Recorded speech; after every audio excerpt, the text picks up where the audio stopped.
All right, ladies and gents, welcome back to the Away Day Show. Massive episodes. I don't know how we're going to keep up. What a bunch of games in the weekend. I know. We were sitting there on Sunday night and just back and forth. I had 2 games on. It was missing. Goal Rush was on fire. I should have done Goal Rush. Yeah, I butchered it. How were you watching? You said you watched Chelsea game.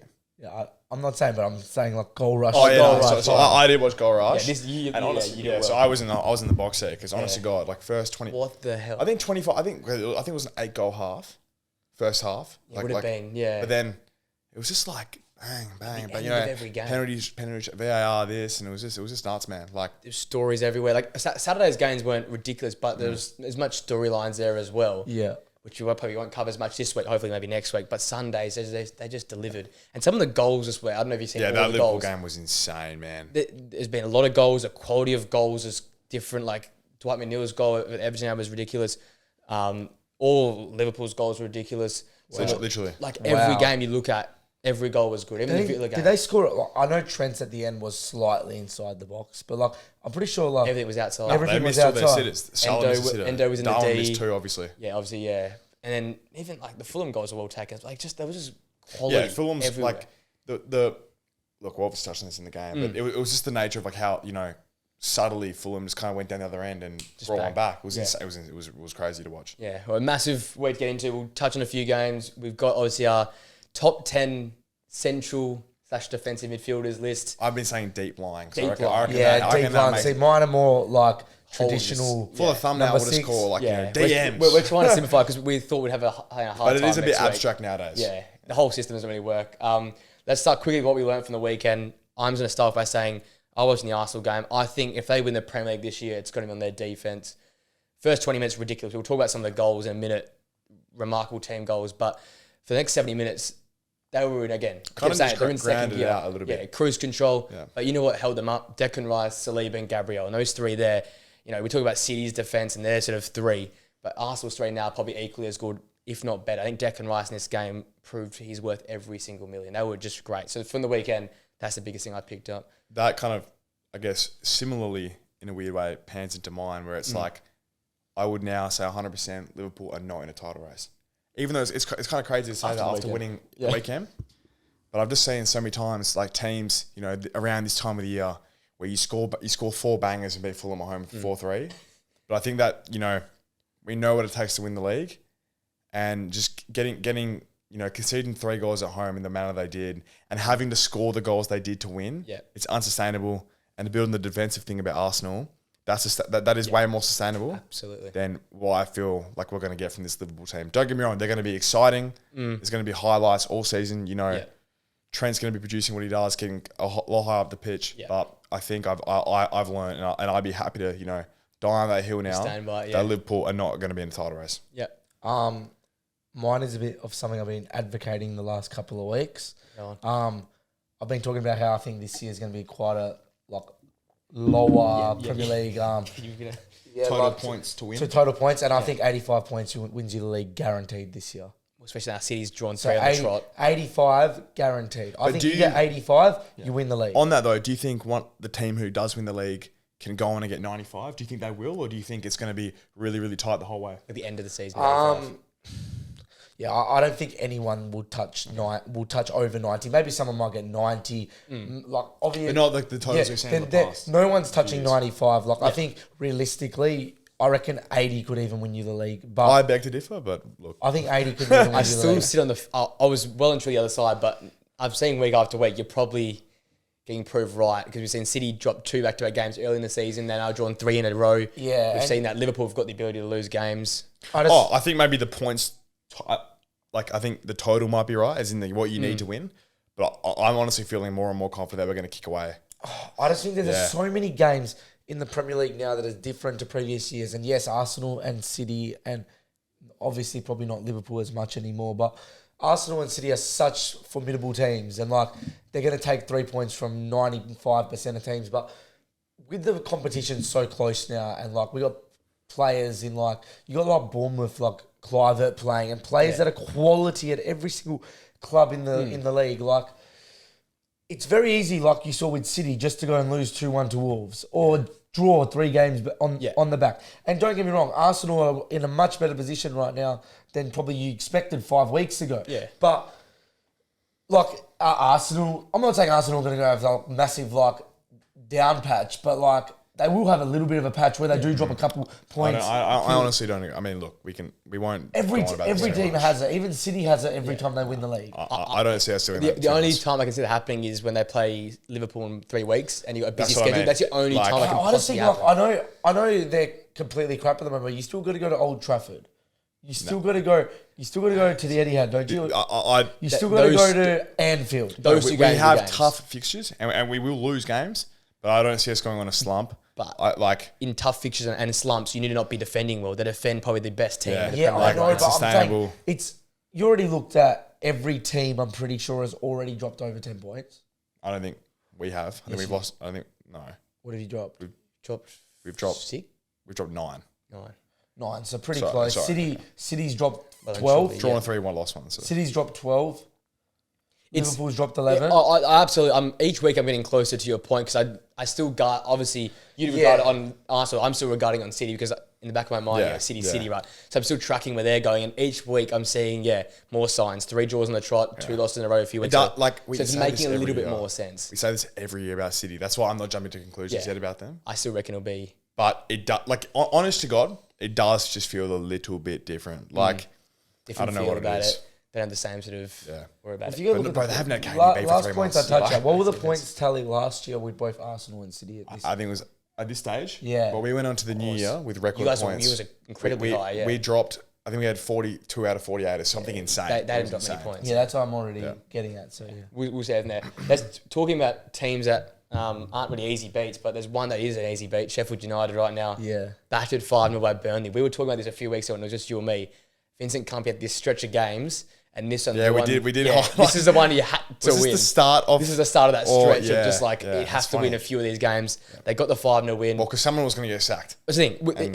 And we just found out. Breaking news. Breaking news. And Wilders are And taking Chris Wilder's back. Yeah. But Heckingbottom So, gets the obviously sack. Sheffield, 5-0. Burnley dominate from start to finish. The thing that I guess is for Sheffield United, they'll be looking back on not fondly is Ollie McBurney's red card.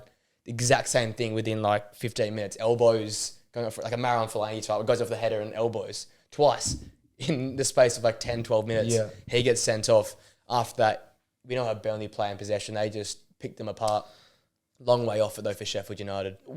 In terms of Burnley, do you think, because They I've did it got against my the own championship opinion on team. this, They did it against do you the think championship this team. is... But hear me out. Is this a confidence booster and they might go and take... I'm not saying they're going to go... Obviously, they're not going to go and beat like the big teams. But No. are they going to go beat the teams that they need to beat now? I don't think it's that, but I think it's the confidence in the fact that they didn't do the double over Sheffield United last year, and Sheffield United actually battered them last year in the championship in one of the games.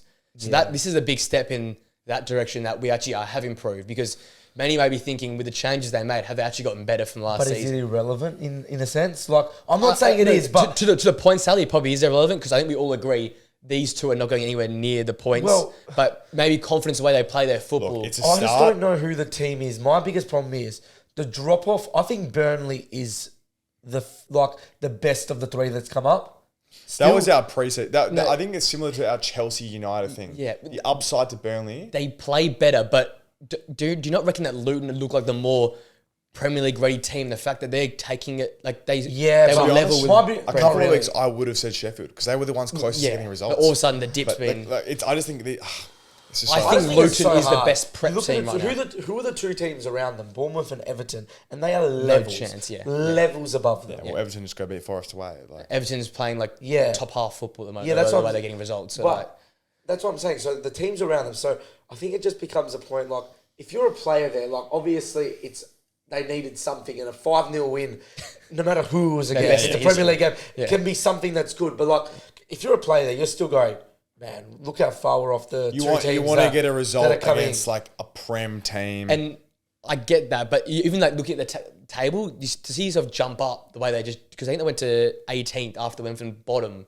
to 18th in like that little period before they Yeah. played. So the confidence obviously grows in that. Definitely a massive psychological Mental factor. side different. Like, because I think we can all agree their football hasn't changed from City to now. And I've in been that a first big game. Well, we've been saying the whole time. It's like companies. I've gonna been lose- double-edged really Yeah. against. He's going to lose his own job. Yeah. Like, I'm a big believer that that doesn't work as a relegation team. No.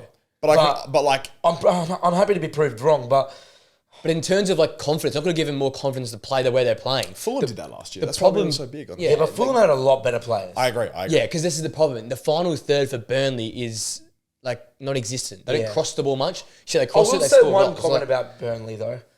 If they can find a way to somehow, I don't think it's impossible personally, but if they can find a way to somehow do it, outrageous stat. they'll finish top you think they'll kick 13, on? You think they'll kick 13 on? next year. So you're doing the whole like Nottingham Forest thing of like last. No, I think Nottingham Forest is Villa different. a Is couple a years different ago, reason though. I think that's a whole different reason than Nottingham Forest. Nottingham Forest, they had the players, but they didn't gel. Burnley have got the gel, but they don't have the players. I don't think they've even gelled either. Yeah, no, they signed a lot of players. They've signed a lot of. Yeah, but they're playing good football. they're Nottingham absolutely Forest were playing just good shit football. last year. Yeah, and like pretty much to say the You know least. what? You're probably not wrong. But I think Burnley would definitely kick on. A couple more signings, they stay up. Oh, obviously the money you get from staying up is ridiculous. Yeah. They'll go and sign like another forward, another number. They need number 10 because they just have so much side to side Yeah.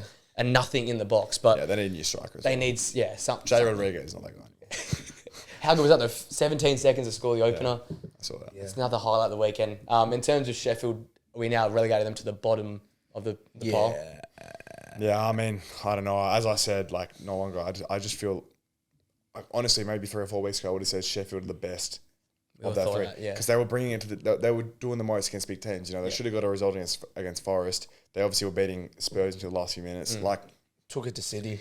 Absolutely, let's see. Good against United. they weren't bad against us. Like Decent against you guys, scored a goal. they probably are the bottom. But now, you know, the whole new manager balance thing, you know, you just never know. Chris Wilder's got it done in the past. I think they've done it at a good time because although like you don't. although they're not going to stay the way up, it's looking, you need to pull the pin early. Something, Otherwise, but the points gap's going to get too big. Yeah. like it's a time to do it because they need to have the ability to be able to do something. If they go on a run at this time in the season, there's so much time. Well, So what do we got? 24 games still left. If they put another 6-7 games, gets It's into what a I'm saying with dangerous company period. as well. Yeah. There's a period that you have to get 7 I think points. the company one's a bit different though, because company's got this whole philosophy that he's built over the last 18 months that then is going to be flipped.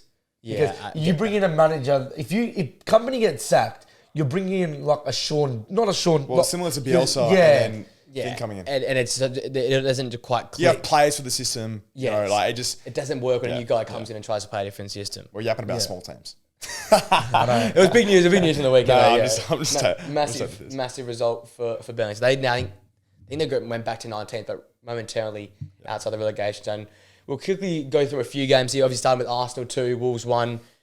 Great 30 minutes to start watching. I was engaged, but after that, I sort of started to fall asleep a little bit. The way they just I was watching it with Lockie and he fell asleep quite quickly in that game. Oh, yeah, you were. Yeah, I was That's at right. Mitch's That's right. watching it with Lockie and he was. How about that goal though? That Erdegaard goal, 1-2 was Zinchenko and Jesus. Zinchenko pulls it to like pinpoint perfect to Erdegaard, left foot, bottom corner. Saka's goal, a little 1-2 with Jesus. Tomiyasu involved. Saka's goal again. was really good. I feel like it's a little bit underrated because of the little, you know, Craig Dawson. But how? But it's like intricate tiki-taka.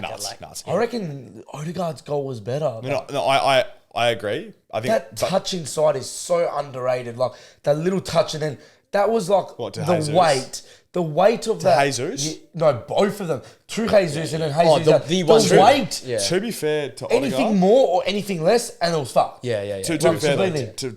and you would definitely get this, is that finish, like, it's underrated because it's on the half volley. Oh, no, I said It's this bobbled. actually that It's night. on the half volley, It was man. bouncing, and he bobbled. hits it nicely. That is not easy. Like, bro, how many times have we seen players sky that? Yeah, I reckon he did it that's with pace as well. He didn't half it. He That's went a 1 lanes. in 5 goal.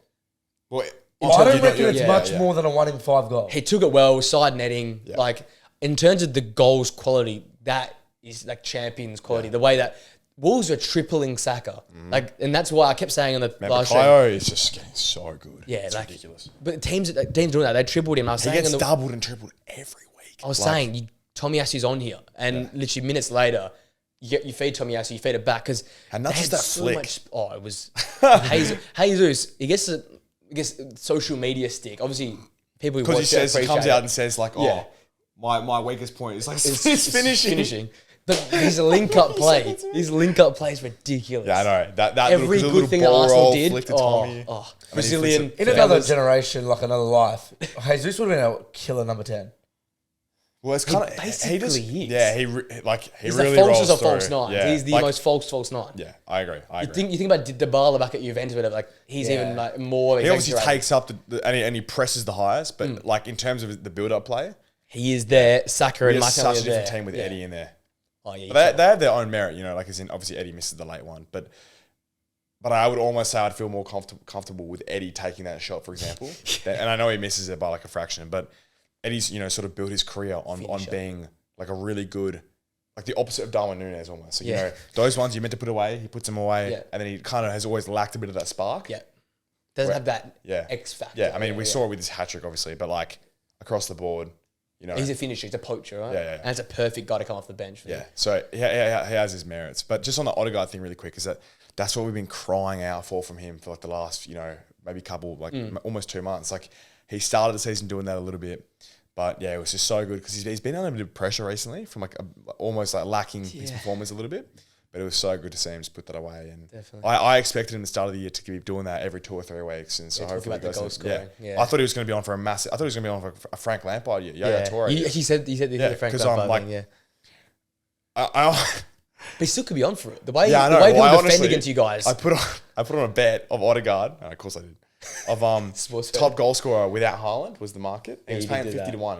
And I was like, I swear to God, I could see this guy scoring 20 goals doing this. Because Jesus is such a false nine, but we're going to score goals. I was like, man, I'm telling you, Martin, like when he's on, he puts him away. Yeah. But look, we're yet to see. Maybe he'll come. We're coming to the busy period of the years. You never know. You never know. Yeah, we'll see. Big result for Arsenal. They go back top. 2 clear now of City. 3 clear? 3 clear. To Liverpool. 2 Liverpool. 2 Liverpool, 3 City. City. Yeah. Be told full time what it meant. Like it was big. We just did the job. Got it done. Like a bit of a Mateus Núñez home form as well. Sorry, Mateus Cunha. Yeah, good finish from him as well. Yeah, a bit of a scare from him there. But after that, like we didn't really feel like we're under too much pressure. It never felt like you were going to concede another goal. Yeah. As much as Wolves tried, like all respect to them, they had a lot of players missing, but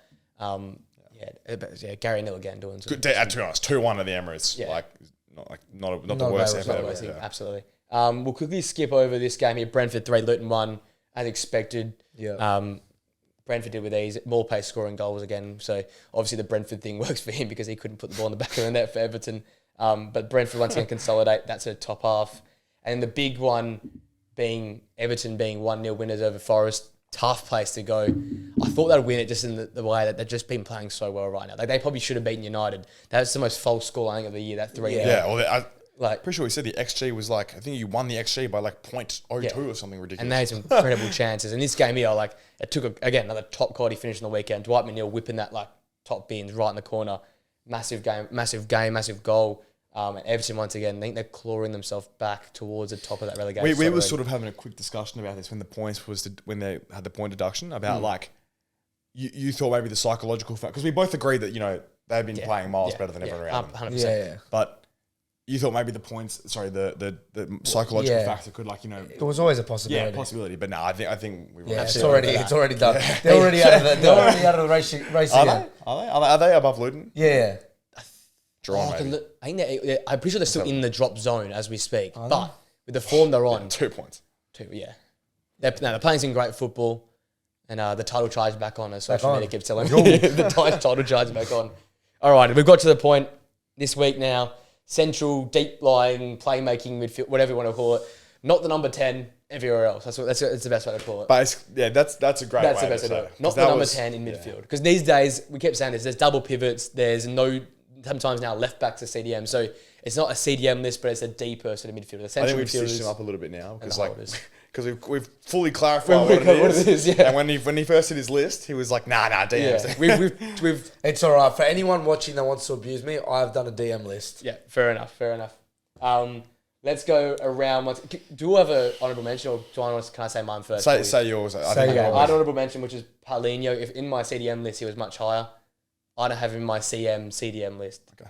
That's what I'm going to say first. I think he's incredible. Maybe I've gone too defensive there. I've gone huge. I think I've tried to be in the middle. Way bad then. No. I love him, and that's why it hurts me to have him in. How many midfielders, central midfielders have I missed then? where I'm in the middle of you two, and you're way more defensive, and then you're How many more, central midfielders have I missed? Then? Yeah, for I'm him scared. to be that, for him to be what was he like 4th or 5th on your list before? I had him as 7th in my ZDM. Oh, okay, so not too but bad. too high, just because of okay. performance. Okay, let's do it. Okay, 10. Let's go. Party. Yeah, okay, I forgot him. I'll be honest, I actually forgot. Oh, you actually just forgot? I just forgot. I think Thomas like Partey. how he played last year, and I was gonna say, I've got him even higher. like totally forgot him. even this year he hasn't played too much. actually But forgot Partey. Forgot him. he was in the conversation last year, as you were saying, for what, top 3, top 4 Team, CDM he was in the team of the league. season, like halfway. That's point. what I was just saying. Is that Yeah. like, sorry, before the show, And he still was playing like, I think still him with Rice will take you guys to I another can't level wait for that. itself. I cannot wait to see that happen. I agree. But yeah, we'll quickly talk about this before the show in the sense that like, yeah, Partey would obviously be lower on my list, but literally last year he could have been top 3. He was team of the season midway point. At this point last season, he was team of the season. Unfortunately, all the happy injury so thing- far, no arguments yet. No. I'm just disappointed in myself. I I don't know. can't Who's believe who? Anyway, my 10 I gone Enzo. Yeah. Is that I don't know. I don't Nah, know. I I don't think know. that's fine. I don't know how the I feelings actually, around that. yeah, I You won't. you say- didn't like the go. We No, got I actually did add Enzo to my list. I won't say where, but that was purely because it was like a last minute change because you were going like deep line midfielders. So just on the Enzo thing, he's my only Chelsea midfielder. Yeah, same. Okay. Okay, I'd so actually, yeah. I Again, think it's just hard to like. You know, they obviously have a lot of big money players in there, and okay, so Caicedo, Lavia, Enzo, they're all like they're obviously all good players and all have like very high ceilings. We've seen how good they can be. Yeah. But of the 3, Enzo's been the best. He's played the most. And they're just a bit stinky, Chelsea. They're coming good, but like Yeah, I agree. They've been bad. They've been terrible for 18 months. Like, He's the best of a bad bunch. yeah, it's just hard to put him much higher. Okay, I go with that. My number 10 is James Ward-Prowse. Underrated baller. Yeah, I just don't think. I feel like that's Played high. very well for West Ham. Yeah, but this now that year. you remember Thomas Partey exists. Yeah, that hurts. Do you not even think that he's not like? I know we're not purely doing deep line midfield. I'm not even convinced he's their best midfielder. He's their deepest midfielder. Who is their deepest No, midfielder? he isn't their deepest midfielder. No, because Thomas Suchek's the deepest midfielder. But he plays there and Suchek is there. He's like their 3rd deepest. Because you think Alvarez... I don't think Alvarez is their deepest. I think Alvarez and Ward-Prowse are in like a 2 then in front of Suchek. That's the way I see it when they play. Suchek gets up. I think right now Ward-Prowse one. Alvarez was playing centre back basically against. I'm pretty sure Alvarez was like named at centre back not long ago. Yeah, like, I that's what I'm saying. Like, he's not playing high. I just think Ward-Prowse has outperformed. Suchek's been very good. Don't get me wrong, Suchek very. Suchek's good. been better. But I think Ward-Prowse had a great. But he's start like their this season. 3rd highest. He's not a top 10 though. But He's what definitely not number 10. what once again we're clarifying here is that it's not whether Ward-Prowse is good or not. No. It's like does he make the list? But he's really and high. we clarified he makes the list. So basically, you just Like, have he James played Ward-Prowse. higher than McAllister. Yeah, but that's because McAllister's the deepest in Liverpool. Yeah, but we're all agreeing. I think, like, maybe not Well, you now. guys are. we're all You in guys agree. I agreement never that agree. McAllister I never agreed that McAllister was a 10. wasn't a deep line midfielder. I've got him as a deep line midfielder. I got Mac and my list too. Yeah. Like, I think Ward-Prowse one is one of the best in this midfielder. Going into what I was just saying, Go on. I've got Alvarez at 9. Yeah. I think, like, I've been a big West Ham lover, and Right. basically, You're just like he just started watching West Ham games. No. You wouldn't have Because heard of this guy 3 months ago. You got David Moyes. Actually, did played for Ajax. He would never. Okay. He would never know. No, but who Ed can we rest for a second? Like, we because rest? of my prediction at the start of the year. Obviously, He's I invested. want to back myself in. So I've been watching West Ham games like they're my second team this year. Okay, a scarf getting and into West Ham games, and like genuinely, I've been watching him play, and I think he like as a like win. I don't want to say he's their best midfielder because obviously you got Paqueta and Kudus who are like, but they don't really both play as midfielders anymore. They both Kudos play. isn't in the discussion right now. They for, both- like midfielder. No, but I'm saying they both play like wide. They're wingers, they're wingers, yeah. If you saw actually on the weekend, Bowen played up top and Kudus played on the right and Paqueta on the left. Yeah. Paqueta's position change has been crazy, man. I swear to God, last year he was playing deep. Like, He used to pick the ball up Yeah, with that's what I mean. Rice He used to from pick the deep ball position. Yeah, so none of like in terms of their 3 midfielders who are genuine out and out midfielders, he's the best in their team. that's your opinion. What's your opinion? I have no. I watch a bit of West Ham. I so- have no West Ham midfielders. At 9 I got. Am I doing a quick chili change this? I got Alexis McAllister at 9. So maybe that kind of feels a little bit low, but do I like as a deep line midfielder? Like, I mean, do you guys have any queries with that? Nah. You think that's It's just reasonably it's the fair? way you guys see because you guys don't see him. I think I see him much more as a told to pick the ball up sort of by. You guys from the group chat prior, you guys still sort of reference back to that sort of. He was playing 10 the whole of last year. But he wasn't. Not the whole. He was not a 10 last year. He actually played 10 for less time than he played deep. You watch Brighton back last season. He picks the ball up off the back line. Him and Lewis Dunk, that connection. The problem is that he's not like a CDM, but he's just a very my reasoning for having him McAllister's a deep line playmaker. Yeah, absolutely. It fits the. I don't think there's an argument here purely on the basis that the reason I didn't put him on my list wasn't quality. It was purely like, does he fit the criteria? Yeah. Which is the way you think. It's the way you think. But in terms of Mac being around 9, is that like? Why would you not have him higher? I don't know where you have him. I have him higher. Much higher? Yeah. Oh, not too around much. I got a question. Was he in your DM list? Yes. Really? Okay, I wouldn't. Oh, okay. But anyway, so why I got him at 9? I don't know. I just think defensively, that's obviously not his thing. I don't think. Yeah, I get that. But and I think he's great on the ball. But as like an all-round deep line midfielder, what do I want? I probably want a bit more. It's like kind of the Trent debate at right back. It's like, okay, I think he's we saw his goal on the weekend, which was amazing. We'll touch on that. But yeah, I probably just want a bit more defensively from my deep line midfielder. My number 9 is Enzo. We talked about him already a little bit. He could be so much higher if they were playing better. I think he gets covered up because he's got a lot of crap around him. Like Gallagher, Caicedo. A bit of like poor timing that's going on here. He's someone in there though that can do everything. He's a tool, man. He can fill every spot. He can pick the ball up and progress the play forward. He's good in tight areas. I still think defensively he's a little bit to work on. Like he goes into a tackle. I'm not going to say that he still loves going to tackle, but his ability to win the ball and change the play over. I think McAllister's actually better at that than he can transition the play over. Enzo, though, as an all-rounder player, once we see the best of Chelsea and probably a better 6 behind him. I was about to say that. I think we'll see him through the roof. You know when you go on about his defensive capabilities? I went on about that one word. No, I know. But okay.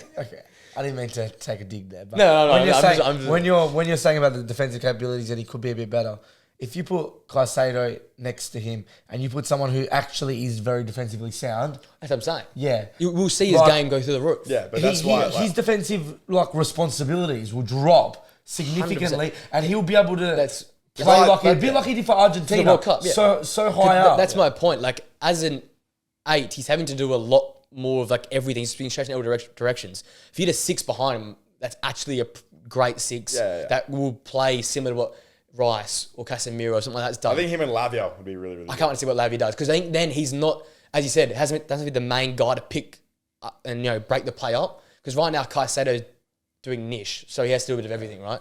You get him not purely just defending, not purely the only one creating something. You see him in that the middle of a 3, like the central midfielder for Chelsea. Then I reckon we'll see his game go like up here. There's a reason. I know a lot of other players have had such a high price tag and not lived up to it, but there's obviously a very big reason he's that expensive. Absolutely. I think, we're being harsh because there's some great midfielders in the league right now, and we're just seeing on what's currently happened. Well, mine was more. Moving on to that, I've actually got him at number 8. Okay, cool. Yeah, so again, I think if I was to do an actual number 8 list, he'd probably be my top 5. I still think that he's been a really good player and he's just been exploited because I would have wanted to see a bit more actual returns from him. I think he's been lacking goals, in that. He's not great defensively and it's I think prior to the weekend he had 1 goal or assist in the Prem. The assists don't come for him either. He's not much of an assister. Yeah, that's what I mean. He's a goal scoring sort of. So it's for someone who's not amazing defensively. And I can't lie. Since he's been in the Prem, I think Chelsea have been 10th. Highest.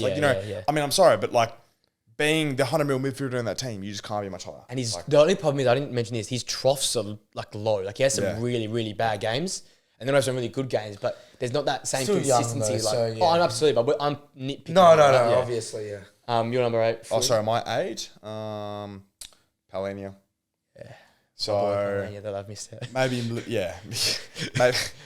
a little bit more just defensive minded when I was making my list. That's why I got Palhinha above Enzo and Mac and stuff. I think that's very fair. But I actually think, had a great year last year and there's a reason Bayern were in for him and he was so close to leaving. Yeah. Thought he was pretty good in the weekend, not amazing. Thought he was pretty good, but I'll touch on him quickly. At 8. But if you actually look at the start of the season, if you look at the start of the season when he actually didn't play, I think the first 1 or 2, 3 games. That team's hollow. Fulham were terrible. Hollow. He actually came back in, and yes, Fulham haven't been that great this year, but you saw a huge difference between him being in the team and out of the team. And based off last year, he has to be in the top 10. We know that. And what we now know with Rice, with Rodriguez of the world, as a deep line player, you have to play him. You have to pick the ball up, swivel, and play. I don't think that's his speciality. But he can do that because when they're without him, there's no like forward movement from that deep position. That's why like Andreas Pereira is picking it up. Yeah, like and you don't trust him with his ability on the ball. You want him further forward. So I think that's why he's so important. That's why I don't know why I couldn't get him on my list. My number 8, again, a lot form-wise, John McGinn, like the everywhere guy, like the everywhere dude. Nah, but John McGinn's good. McGinn's good, but wow. He is very, very good. Right, goals, assists. He's not getting them. But Villa, McGinn goes under the radar for sure. Villa top 4, right under Prem. His goal numbers, especially at home, is ridiculous as well. Him and Louise's goal numbers at home. Well, he's finally scoring goals. He didn't score goals for like 35 games or something. But now I'm looking at the last the last year and a half. When United taken over, that midfield's been great, and I think McGinn's gone head and like improvement-wise, head and shoulders, become that tool man again. Now that's a tool man. That's a bit of everything. I don't think I really have anything to say against it. I'd say maybe it was a little bit high, but I don't think it's I don't think it's an outrageous call. He's got goals. McGinn's good. He's a deep guy who's been converted to be a more central. He's keeping like Yuri Tielemans out of the team. Like he's a rock in that team. Yeah, absolutely. I've got Basuma at 7. Okay. Anything? Like his season this year, he's arguably one of the better players. Like he's gone up, right? He's probably so low because of last season. If you were to like join the 2 seasons ago now, he'd probably be top 5.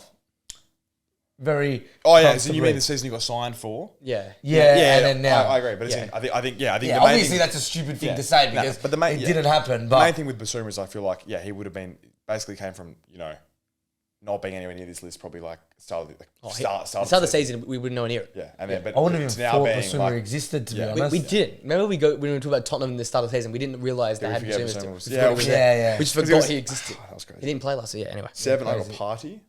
So we've touched on him. Yeah. I don't even know. I feel like I almost didn't want to be too biased. So I put him lower. I feel like there's almost like a tax there where you can't. If Rice wasn't there, what do you reckon you honestly put him? Probably based upon how he was without Rice, probably like 4 or 5. He's top 4. Probably 3, 4 or 5. Top 5 midfielder.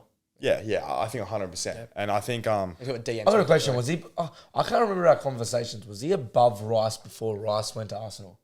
No, I can't remember the conversation. Did I? Yeah, but I've been like a Rice. I've been like a Rice. I wasn't a big Rice. Yeah, which I didn't see. Yeah, I didn't see it either. And he is so good. I love Rice. I was very skeptical on Rice not having done it for a big club. You were more the price, I think, because I thought Rice was a really good player. I just thought that like you've seen so many times like these players that are like these massive players for these smaller clubs, for these like smaller clubs, and like they're huge, and you can tell they're good players.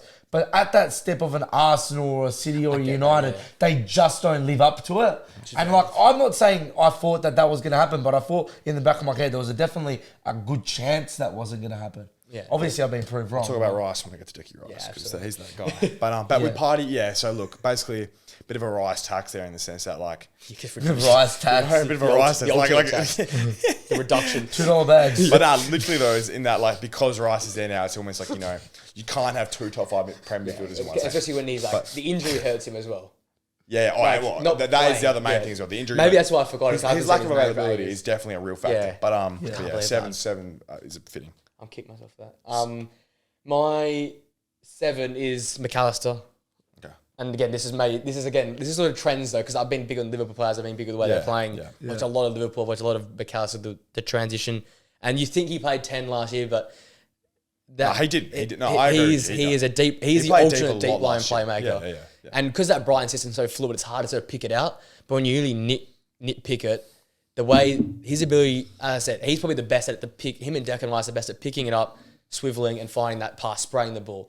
And on the weekend we see a goal, and we haven't seen much from him goals wise because Szoboszlai's been so forward because Gakpo is playing midfield. He's been so deep half the time. Yeah, he has to play as that defensive guy. And again, he's not great defensively, and I don't want to go too far, but he's not rubbish in a attacking. team which allows him to flourish like the player he is. He's like one of the best in the league at that. He's not incapable of breaking the play up. He's obviously not going to be like the number 6 is going around the Prem, but I don't think he's that far off it. And you saw in that Man City game, I think he was Liverpool's best player until Trent scored.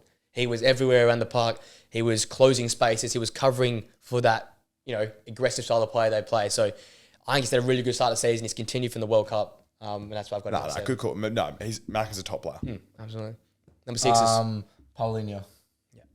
Yeah, so similar reason. Actually, him and the next bloke that are on my list, I was umming and ahhing a lot over. I think Paulinho is a really, really good player. Like as we said, there was reasons that Bayern were coming for him. I'm surprised that other top Premier League clubs haven't come in for him.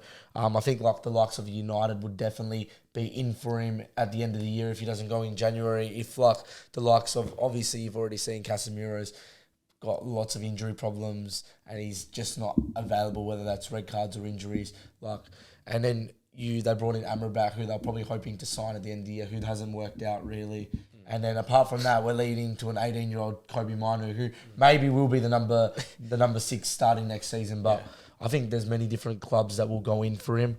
I think a Liverpool might even go in for him. You never know. Like they're probably like you can imagine what that would be like. Paulinho, McAllister, and Szoboszlai. But yeah, I think there's always a reason that big clubs want him, and I don't think he's going to big clubs to be on the bench either. No. So maybe I'll be surprised if he's there past Jan. To be honest, I know he just signed a contract.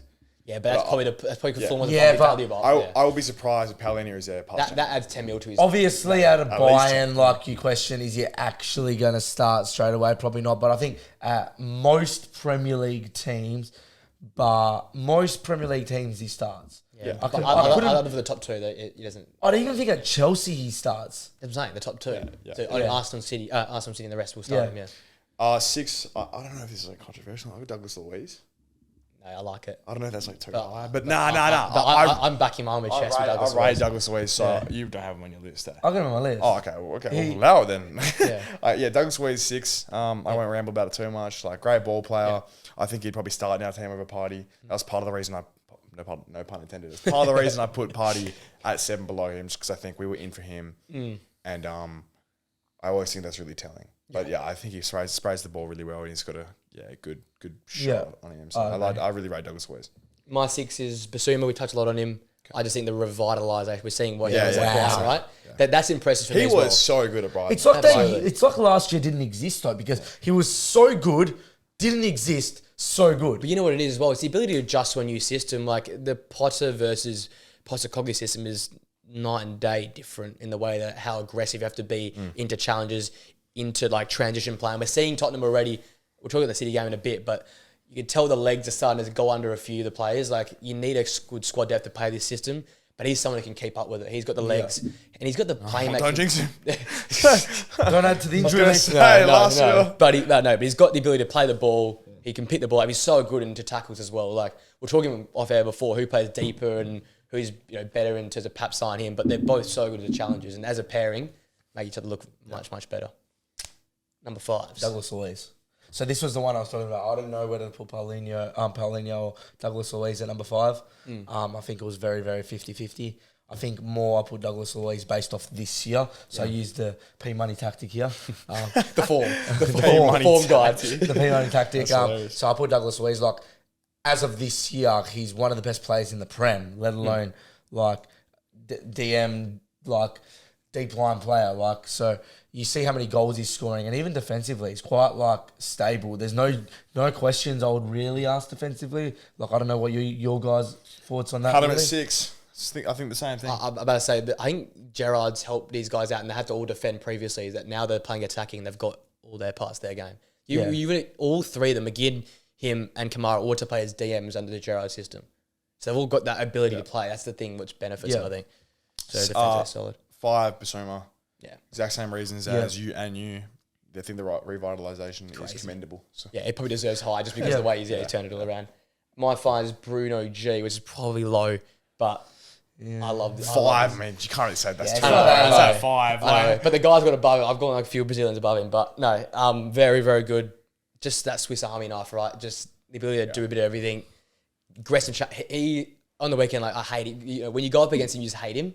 But when you watch him from like a neutral standpoint, you love to watch him because he's aggressive in the challenges, helps him, and as he is their deepest guy, right? And when you think about it, when you think about Bruno, what he brings, you don't think he'd be that number 6, but he's so good at it, and he's so good at getting forward and getting on the edge of the box, and just similar what Rice does now with Arsenal, get on the edge of the D and have chance to shoot or set someone else up. Yeah. He's got everything in his game.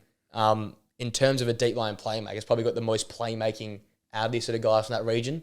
And it's so important. Like I always talk about Trippier as the sign of the revolution, but he wasn't far behind. I was just thinking exactly. I was thinking, oh my god, like okay, Trippier English. Yeah. It's just it kind of makes sense. Bruno's not far off that. Like a bit of a flary Brazilian with bleached hair. Yeah. Like, but no, with the peroxide. But he gets into the British attack. Yeah. I mean, obviously Joel Linton was there, but I know you know what I mean? Like, it's a bit early to move on, but I had Bruno G at number 4. Yeah, okay. Well, that's a great transition. Mate, you can good at this. I think please, what he's I got Bruno G at 4 as well.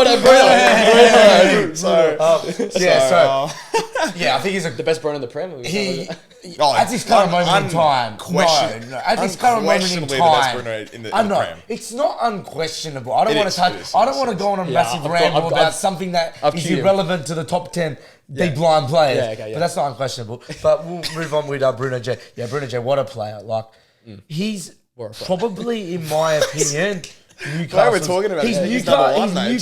best player, and they finished 4th on the ladder and are fighting again. Like we're talking about a top 4 team and their best player. Top 3 player in the team. Maybe Trippier's better, but Tripp and Boss. Tripp is better, but anyway, it's arguable. Yeah. No, look. I'm not disagreeing. I got him at 4 as well. Exact same reasons. So wow. Very symbolic of sort of the transition between the new ownership and if you're a Newcastle fan, you'd adore this man. Yeah, absolutely. I think he just symbolises exactly what Newcastle have been since they've been there. Yeah. Like the Eddie Howe thing. There's just like way more excitement about them. You know, Bruno just like he's just the type of player that Newcastle, maybe they have had those type of players back in the day, but they're not really too like.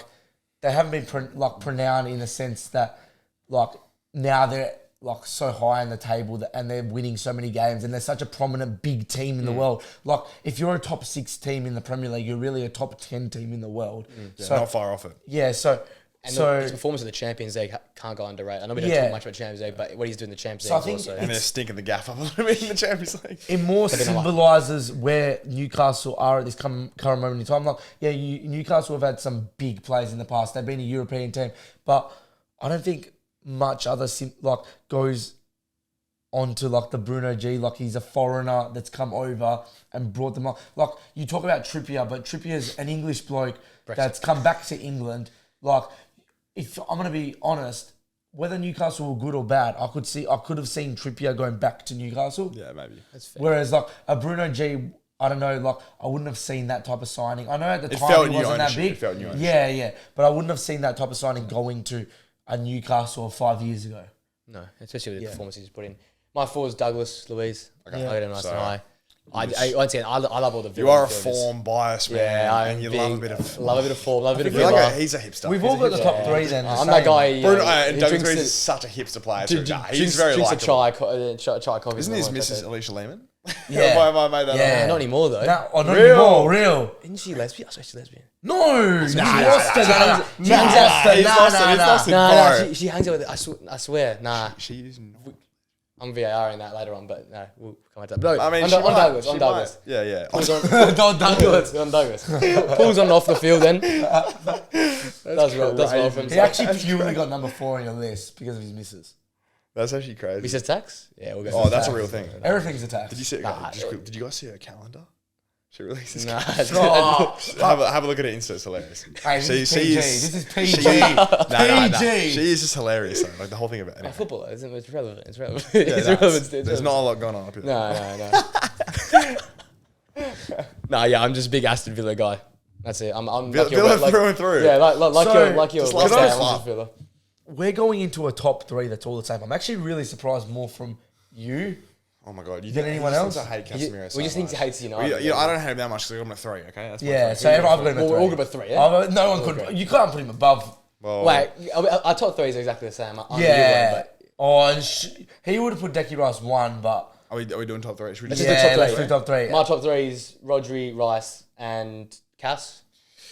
Rice, number 1, lad.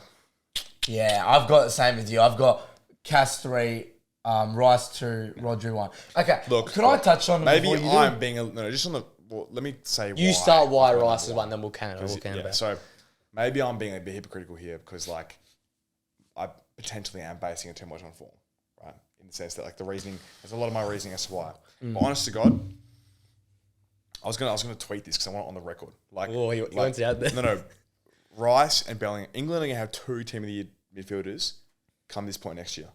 They don't win the Euros. Can I make a comment on Bellingham what and you're Declan gonna say, Rice? though? Bellingham's going to win the Ballon d'Or. I don't and disagree Declan Rice with is you. a top 3 midfielder in I the think world. you're really jumping the gun, and I'll tell you why. No. Let me talk. You're talking about Rodri, who in every important game less than 6 months ago was scoring or being the influential player. I'm agreeing with you. I personally think come end of the season, Rice will be my number one. Look at the shirt I'm wearing. Obviously, there's Rice will be number one come end of the season. But we're not at the end of the season right now. Being pragmatic about it, you're right. But like, you know. He's being edgy. He's here in the Yeah, catch fair race. enough. Like, but it's like, I'm almost, like, to be honest, like, I just think this guy, like, has just elevated our team. We'd probably be on near 10 points less if Declan Rice hadn't been there. I'm not going to. Well, you got the United game, a couple other That's not even a games. lie. He is that good. Like, The this weekend, guy he is. has single-handedly won us that many points. It's unreal. And just like the output he gets playing as like a proper DM. Like this guy, you know, he's sort of more renowned for being able to go both ways. Yeah. Arteta doesn't give him that much freedom. Like he creeps up, but he's just a DM in our team and allows the boys in front of him to flourish and does his bit when he needs to. And he is just so good. He wins every tackle. He tracks back. He's so good in the ball. Like, I can't get over how good Declan Rice is. I got a question, and I know it's a little bit off topic, but You've been massive on him. But I love him. do you think Bellingham and Rice, as a duo, are going to be the English duo for like at least 6 years, probably 8? Should be 10 years. I mean, Yeah, okay. they're not really a duo because Bellingham. I know. Bellingham could almost play false 9 on that team. But like, But what I'm saying is, going to be the next 8 do you think with that England team, like, I know they've already underperformed so much, but do you think it'll be very, very poor if they don't win something? 100%. Everyone's tipping them to win the Euros. Like every pundit's picking Is there a them to better win the Euros. like? Are they not the top 2 midfielders in the world right now? And then you got Kane. Right now, has to be. Yeah. Then you got Kane. And you got the most there, informed. So many different players. And saying as well, you talk about Kane. We'll come on to games later. They've got some of the best England strikers right now in like the form. Like if it's any time to be like England, it's like you got 3 great strikers. One's not even playing, but he's probably one of the best in the world when he plays as well. So you got 4 strikers that are in like the form of their lives, plus a Callum Wilson. And So you you've got all like these Foden forwards. finding some form. You got Foden in form. Should we just finish the list there really quick? So We Cass, finished it, yeah. What I'm saying is, Okay, yeah, I'll talk because you two talk to it a little bit, and I'll Tell me finish Cass, off. yeah. I'll be the man in the middle because, again, I'm someone who would definitely have Rice number 1. Like I had to battle not to put Rice number 1 because, as I sort of said to you guys now, yourself. I know you would have been restraining yourself. yeah, no, literally, because I can't have like slagged twice in a row in 2 weeks for not having a City player. That's hilarious. Nah, like Rice has got everything. Like we say, Roger's He got is goals, so right? good. I say every week. I'm gonna keep saying every week until we see Rice and Party. You have not seen what Declan Rice is capable No, of. This but can I guy, say You're not something? wrong. You were not Rice's ceiling is way higher than Rodri's is at this current moment. in No, time. but obviously and Rodri's- Rice will be the better player. I'm just saying, as of I don't know. right now, I don't know absolutely. if that's right. I don't know if Rice. I don't know if you can mention Rodri's ceiling when he's already just won the treble. Like I don't think that's the right term. But I know what I you think mean in his terms of like footballing ability, yeah. in terms of like far- almost like legend status. You mean? If like a FIFA If you're talking about he'd- ceiling, I mean, like, Rodri's like he's going to be one of the best DMs Yeah, in history. legend You have to be saying that. But I think Rice Rice could be can a get to legend it. I status. think, Yeah, I legends- think Rice can go a level above that. Yeah, Yeah, so legend legend- status. actually, legend status, Legend status. I'm not sure, but I think as a footballer, Rice has got much more. And I Bro, think Rice is that guy, and man. that's why Like- you compare him to Bellingham because it's not fancy in Real Madrid like Bellingham No, is. like Rice is Is legit he your that best guy. player? But he's got or is Saka your best player? Right, I think. Right now, for their points winning, He's been the best player he's the this season. best for plus minuses. We talk about basketball. He's the best. On the weekend, I don't reckon they win that game the way they win it without Declan Rice. Bro, like all season. I mean, Arsenal, he's no come Declan in Rice. being our record transfer. Like we just see this repeatedly go wrong at every big club. 100 mil, like I can't think of a good. When's the last 100 mil signings as well? I was just thinking how much of a flop Jack Grealish is, and he scores in the I know weekend. this is not Prem, but Bellingham was it. No, okay. But we're talking about Prem's Prem's but different. like- It's the eyes on you. But swear to God, like this guy has hit the ground running, and he is literally probably like team, the best player in the league debate at the moment. Team of the year contention. Absolutely team of the year. 100% team of the year. There should be 2 England midfielders in the team of the year. Yeah. Because Declan Rice is that good, and obviously Bellingham does his thing. But Kimmich or something in there as well with them. But basically stood out, right? So overall, obviously Rodri's got more of he's got the resume with him, and that's the reason why he's coming off one of the most biggest moments in his career he'll ever have. So, and Rodri by himself is already an amazing player. Yeah, but Rice for me is maybe you're right. He's going to end the season as the best team in the league. And then Casemiro 3. He's just around the mark. Yeah, I think I'm going to be honest, and even from a United point of view, at the form of Rice and Rodri currently, even Casemiro when he was peaking last year, he would still be as my 3. Yeah. Oh yeah, 100%. I'm about to say I think Casemiro is lucky to be at 3 at the moment. Yeah. At the moment, but I'm saying you and I was big on Casemiro last year. I was big on him because the number 2. There was no real number 2. If I was putting him always as my 2 or considering him as my 1, but Rodri hadn't hit that ceiling yet. Rice hadn't hit the ceiling yet. But to finish it all off, the thing that I think is underappreciated, Rodri is a great leader as well. But I think Declan Rice's leadership, being thrust into a captain role so young, coming through the West Ham Academy, being the captain, that pressure, he's dealt with that. He's won a trophy there.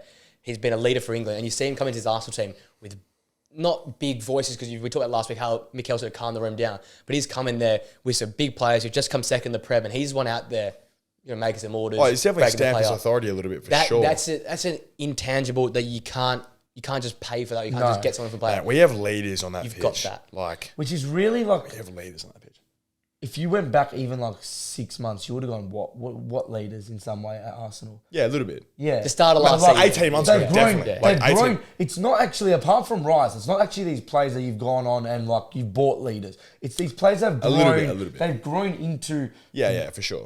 It's like the coming of age. No, literally. I keep saying, just quickly, is that this Arsenal team will never get the respect from non-Arsenal fans until they win something. But it literally is that coming of age. I agree, but I'm giving them a lot of respect. No, I know. Yeah, you are. But I'm saying is in general. In general, social media. It'll always be, banter FC sort of thing. Because it's until they actually prove that they have it, which I know I'm sort of convincing you guys that we do have it. Not watching enough of Arsenal to believe so. Would you rather win the Prem or the Champions League this year? I'd say the Prem if I was you, because you haven't won it for so long, but that's I think the Champions League. Bro, we've never won a chance, bro. Champo's crazy. I think it'd almost be a choke if we didn't win the Prem, but not a choke. But you know what I mean? But bro, champs. If I was a United fan, I'd rather win the Prem right now than... Because you've got how many Champions Leagues, bro? The Champions League. Bro, I've never won the Champions League, bro. I would go Champions League any day of the week. Champions League. Never won the Champions League, bro. Noodle hair Ronaldo. Consider it for a second. Huh? You had a bit of a consideration. Because I was more considering what would have to go wrong for us in the Prem to not win it. But nah. Well, as we're seeing on Champions League, 2 teams at the bottom of their group, Newcastle and Man United took it on each other. Really, really tough game to watch. Great transition. This is that just came to the dome straight away. We'll touch this quickly because this was boring. This was one-sided from start to finish. Could have been 4 or 5. Newcastle dominated. Gordon again. I've got a question coming on later about him, but in terms of talking about England players, one of the most informing England players, considering how low he bottomed out, probably 2.5. I did not realise how good that transition was. Insane. Holy crap, Prez. Yeah, I thought you were going to talk about the chat. Oh my god, you morphed that into United Newcastle. That is insane. Nah, that's not. Sorry, go on. I've done I was just deeping that. That was so good. I've done enough now. That's hilarious, man. But you watched the game, Tots, I'm assuming. Yeah, I didn't actually watch the whole thing after. You got sick of it? Fell asleep. You fall asleep every game now. Nah, he's a fucking face of West Ham fan. He's a West Ham. It was a hard one. I actually worked it was good. I was actually preferring the fact it was at 4 o'clock because I could get my nice sleep before the game started. It was very tough to watch. It was a typical United performance, and what United have shown is that they're just they've got that capability of just beating shit, and and it's not because of their game style or anything. It's just they don't have their players compared to every good team aren't good enough. Obviously, we might have a game there where we go go beat one of the bigger teams, but we're just doing. Nah, I don't think you beat a Big Six team in the last 18 months. This year, sorry. Especially away. I saw a stat. You haven't beat a top. Definitely away. You haven't. I'm not sure about home, but no, I actually saw a stat. You guys haven't beaten a big team, like a Big Six team, this season. You're probably right. That's nuts. That's this season. Yeah, that's crazy, bro. Anyway. Yeah, but I think we keep going through and like we're beating every single team below us, but anyone that is above us is just like they got better players, they're better. We like do nothing, and I don't like it's kind of it's pathetic, really. yeah. I don't disagree. I think Newcastle are really, really impressed. I was really impressed with Newcastle. Like I didn't watch this game, to be honest. Like, in terms of, the most exciting thing was the midfield battle between Miley and Kobe Mainey. So two 17-year-olds like went at it and looked like 30-year-olds going, like looked like Bayern, Real Madrid sort of. Yeah. No, it did give that feeling though, because like when you've got all these injuries, especially for both sides, been pretty. Well, he's injury hit. the only shining light for United at the moment. But as is Miley for New, like this, like they. Yeah, but they've got other shining lights at least. I know, but you look at the team that actually won the game and played much better football. You got to point the kid out. Like he was. That matchup, I think, was the excitement point of the game. The fact that they both went back and forth. Both are like, as I kept saying, picking the ball off of the back line, driving, finding passes, picking the play apart. Mainey got exposed a little bit in the flanks.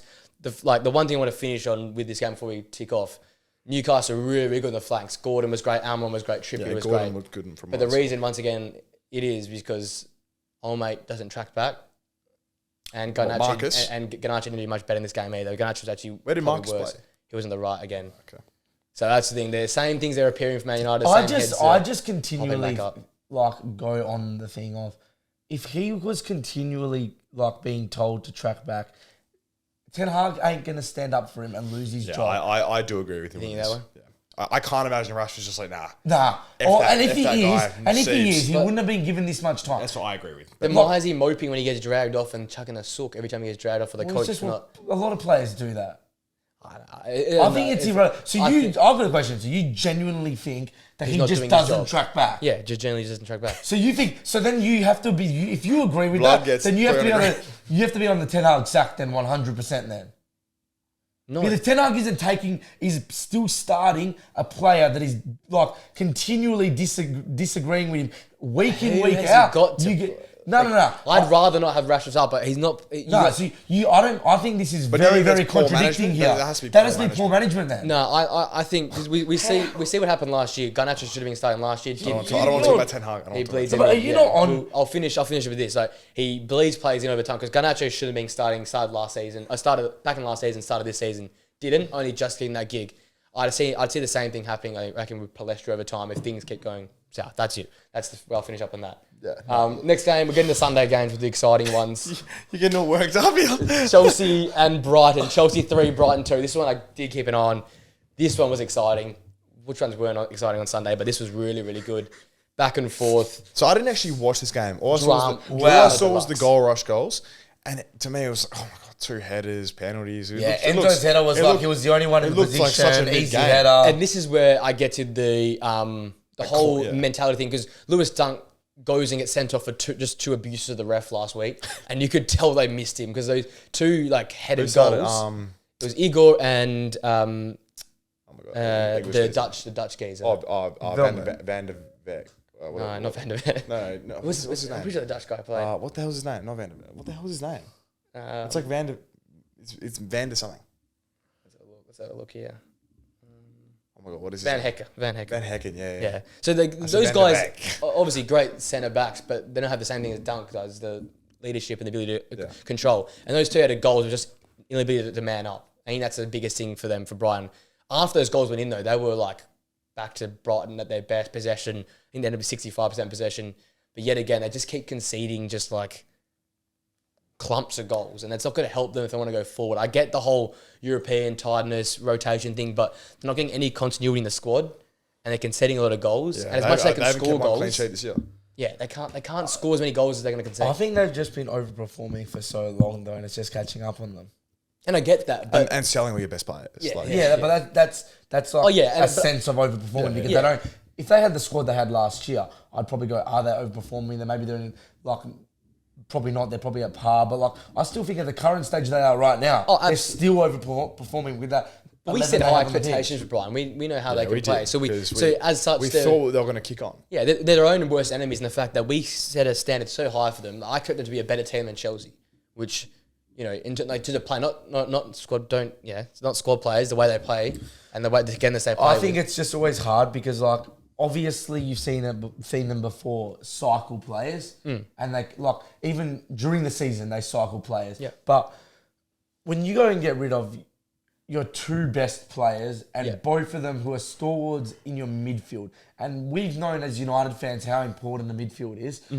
Like, we're talking about two players who, okay, maybe Caicedo has. We've done that 2 years in a row. Kukurea and Basuma. Yeah, Caicedo. So I would say, but two midfielders is worse than like a left back and a midfielder, and then you just go bring in 2 free agents. Like, I know they're all right, but they're old. I get that. They don't symbolise Brighton either. And but they don't start though. But the thing is though, I think as much as they're good for creativity, which they think is another problem for them because they're creating goals out of nothing. It's the other end which is hurting them. I keep saying they're conceding, they're shipping too many goals. They're shipping so many goals. Right now, I think maybe a Stupinian missing.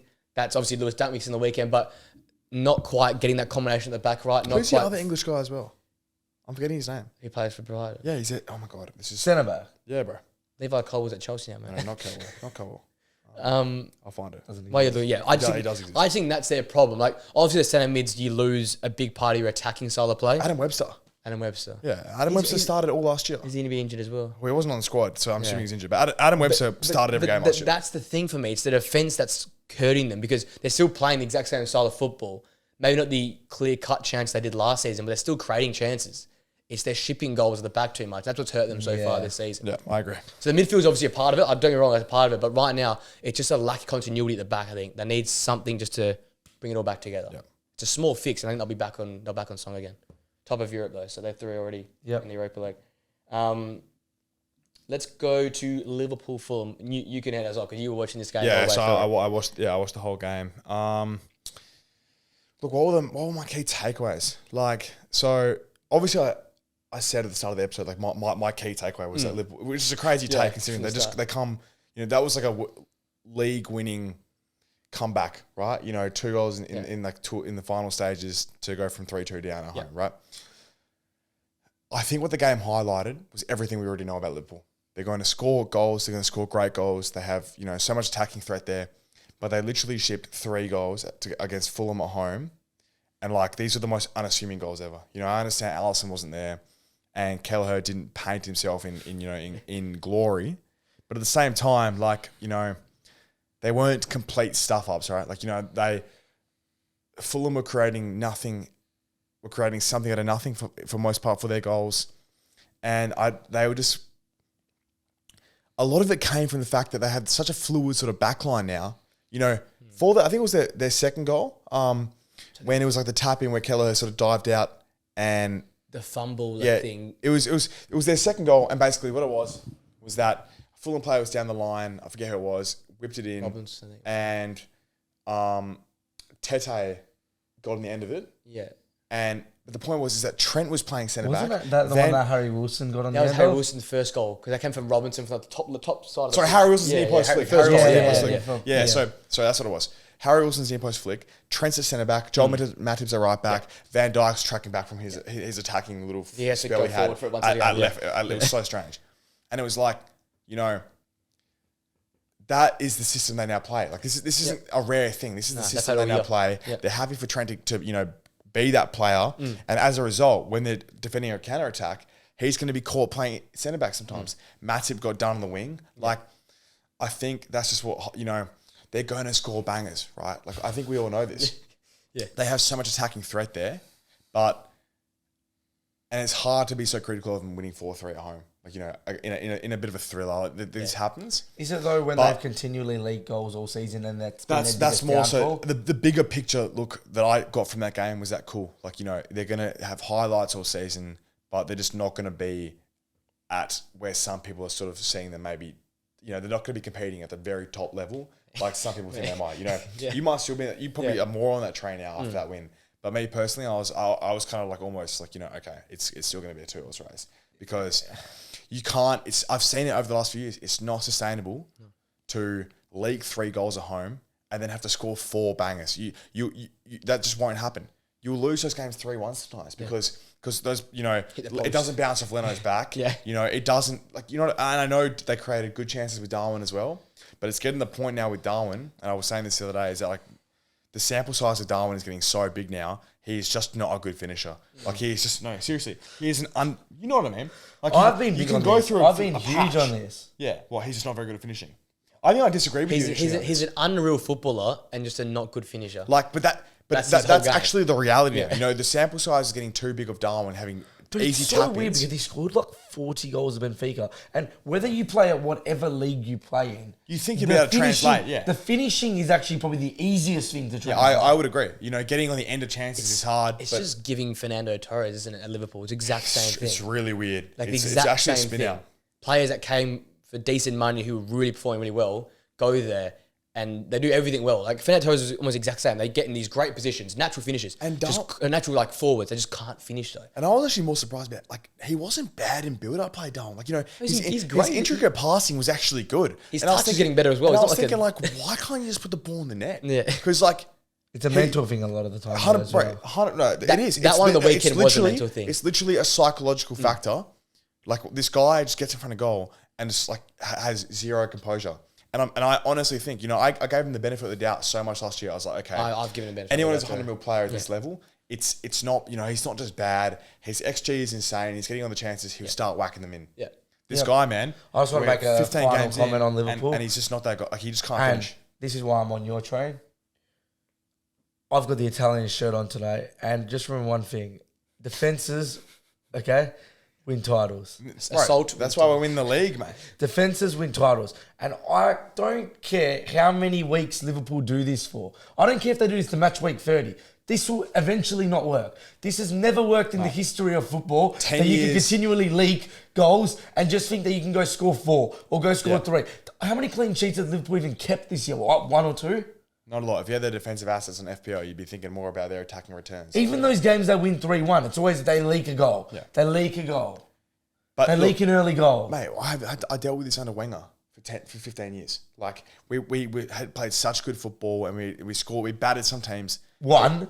4 It's not as bad as In that. all comps in the Prem. in Prem. That's pretty good in the Prem. It's actually pretty good.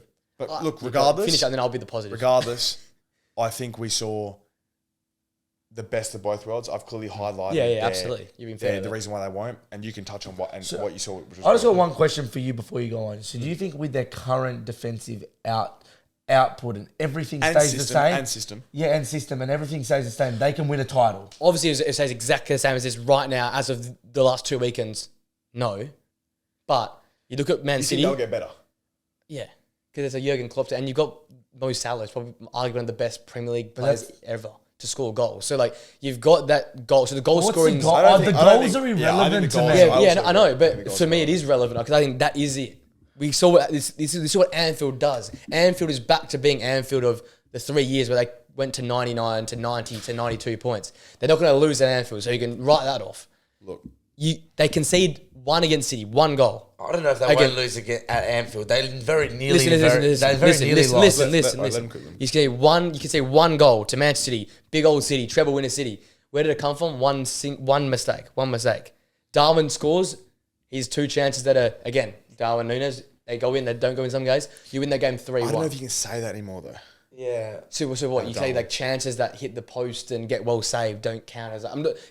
what if it was Mo Salah then? Just Darwin. No, if it was Salah, I'd agree. Okay, with you. okay. But I the honestly point think Darwin being is- not being good is real. The point is that game could have easily been a 3-1 game because they created as much equally and took it to City. So last week was a tick for me. This week is a semi-tick in the fact that no matter how far behind he can be or how lost the cause may be, with the way they play, goals will come.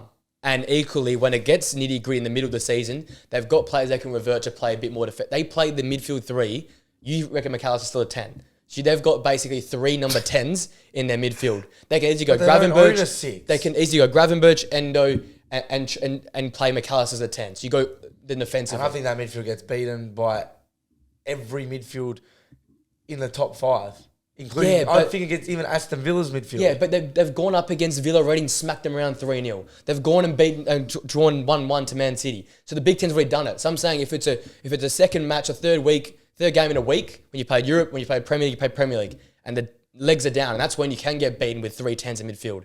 They've got the players to bring on and hold. They've got forwards who can create. I understand your point, but my point So when they're Why do you fresh, think that no team in the history of football have won a league? I was about to say they'd have to Defy every they'd have to and defy like, we're not history talking about to win the defying we're not talking about beating records and stuff. I'd say this would be more surprising. It's not a record. It's just it's a play style. Yeah, this would be more surprising. But when has the team ever won with an inverted left back until 3 years ago? It's a bit different though. That's just I agree. It's different as well. This is a tactic. This is an attacking tactic. It's a tactic, but that's never ever worked. Yeah, we've never seen inverted fullbacks. We've never been tried. We've never seen inverted fullbacks. We've seen all out attack under Wenger 15 years. It didn't work, and I know it's Klopp. I know. When did a 4-3-3? Like it's always football's always evolving, and it might not be a part that would be successful. But different players do different things. Yeah, and you'll find a rule there. But I'm saying this is the way they're going forward. They've seen their flaws, and they've gone and enhanced it. Because you guys were the ones last week were saying their defense. They can. Van Dijk's the same player. Matip isn't good enough. So what have they done? So what are they going to do? They're going to outscore teams rather than be that defensive team that counter presses teams and plays out. You have your own opinion. It's not deep. You have your own opinion. I just don't think that is actually theoretically possible in any possible facet. We just don't think that. No. I personally speak for myself. I don't think that they'll be able to outscore teams. But that's all. That's the only difference here is that you think they can. I think I've seen enough in the past to say that they won't. I was actually going down your. See, I was going down my path. It was in my path. I was going down. I was walking that road. You guys know I was huge on this at the start of the season. I said, no way that Liverpool are just going to leak so many goals. They just won 4-3, and I literally said no way they're entitled. I literally I know, but I agree with you. I'm going back in the path. So I was against it at the start of the season so much. Then it came to, I was like, maybe they're not going to leak as many, but they've shown they're still leaking too many for my liking. You got to look at the best teams, even Arsenal and City, who have so good in their attacking output. They're also arguably Arsenal are better attacking than Liverpool, and then are also better defensively than Liverpool. I know, but it's not a champion. Yeah. That's why I think we'll win the league. That's why I think we'll win the league. And I think I think Liverpool in that group, and the fact they've only conceded more than one goal in a game 2 times this season, are we not maybe chances they are? Oh, but they've been reactionary. They've got the best goalkeeper in the world. Fair enough. They got one of the top 3. I think one of the best. But now the best goalkeeper in the world's out for a little bit. And valid.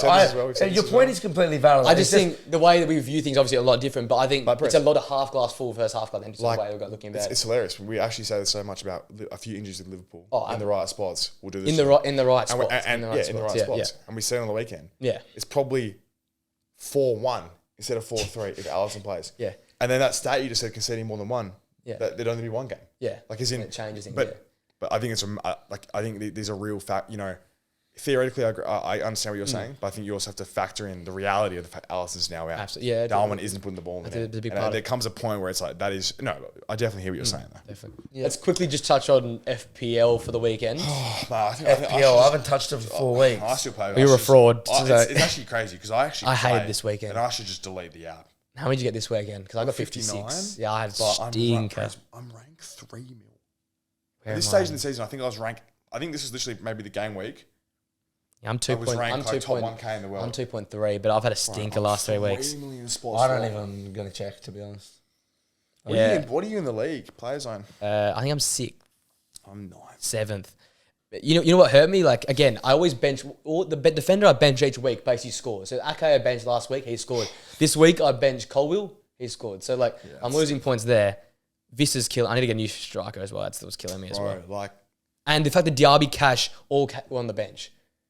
Because I know. That killed me as well. So. Diaby thankfully got an assist. Got the assist. Oh my God. I had Watkins, so it helps. I asked Zach Darcevic, the guy who's top of our league.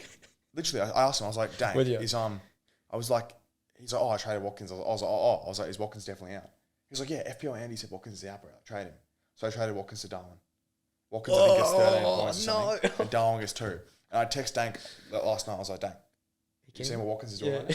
I thought he was out. Yeah. And he's like, yeah, sorry about that. Bro, what? What is this, man? I should have just done my own research, but... Ollie Watkins, another segue, Aston Villa, Bournemouth, 2-2. I want to touch on Ollie Watkins. We talk about. Do you watch this game? I watch this game. I watch the second half of this game. I have a lot of questions about it because I didn't watch it. But who was the better team? here I go. This will lead into my layup thing later on. I think Bournemouth's second half was probably better than their first half, and they end up probably being more of a negative. Half, right? Yeah, if you know what I mean. They 1-0 that half. It was 2-2, but that half was 1-0, right? I think it was 1-1. 1-1. Okay, so they scored an early one. Yeah, because Solanke scored in the 63rd. Okay, this gotcha. header from Watkins. This is where I come into that whole England thing. You've got 2 in this game. Solanke scores a great goal. He's not in the shout though. Come on, you give Solanke a lot of praise there. No. Solanke right now was at 7 He scored goals. 7 goals at Bournemouth. Yeah, but he's not that guy. Ollie Watkins at 13 on the year. Yes, Ollie Watkins is. Callum Wilson, Harry Kane. But these two going at it like. Eddie Nketiah. Kidding, bro. These two are serious business, and these two.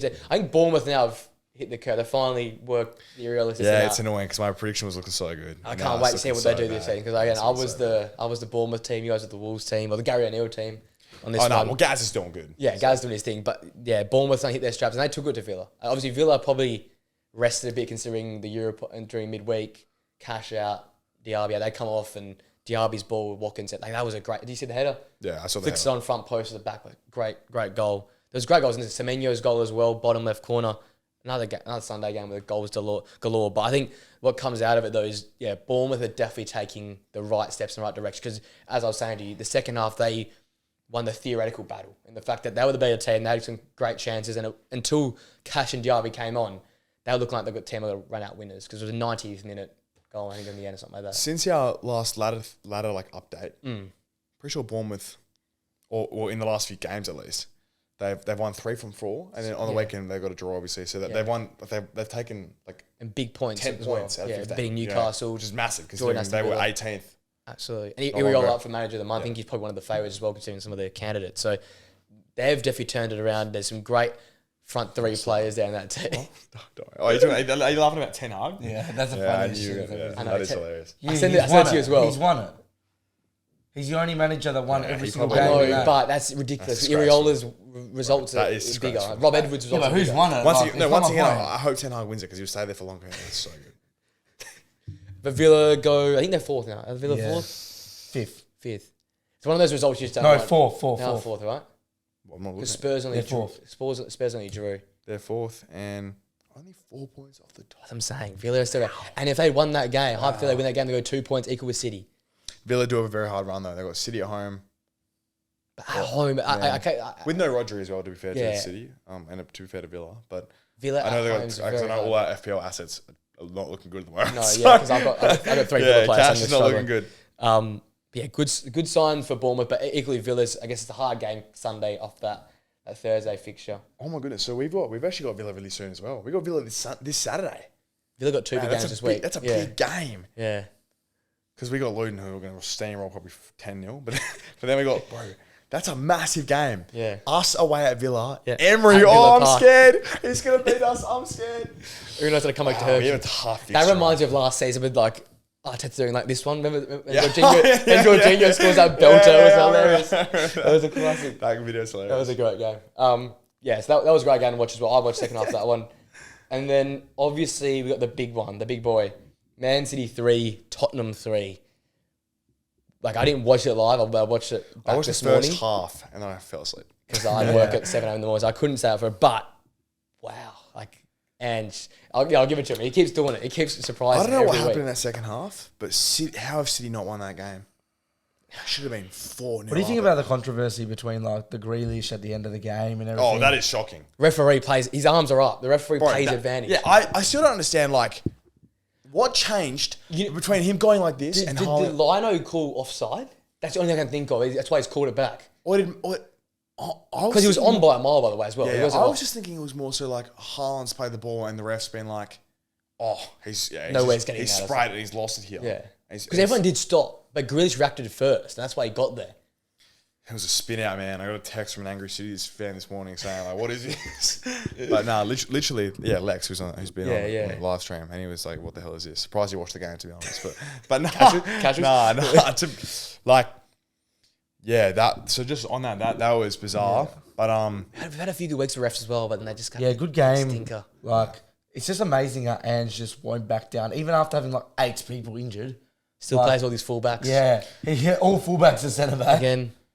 I think it's also a reflection of it is still only December, but City are not I just don't think City are the same guys. I mean, don't get me wrong. This game could happen in Feb, and they go 4-1 up. So Son might score, but they go 4-1 up because Haaland puts away 2 sitters he missed. Oh. And you know, When do we see that? I know, like that is sort of indicative of the fact that maybe City aren't there yet. Yeah. So that's why I'm still we're always going to be scared until the final day, until mathematically someone else can't win the league or someone else wins the league and City don't. City are always going to be scary because we know they come, but they don't have that Gundo in March, April, May. They don't have that. Yeah, anymore, that's the player of the month, Gundo. Yeah, he's not wrong. 3 months. He just goes incredible, but they don't have and that. Rodri's also missing games, like something else which doesn't normally happen. Goes to sabbatical now. He's just. So what? He too many yellows. I think now too many yellows. Now. He's going to miss Villa. Prime Casemiro behaviour from Rodri. I'm not sure about it. He's choking he's players out a out. bit after Pep comes out, but no tats, That's one of the funniest things ever.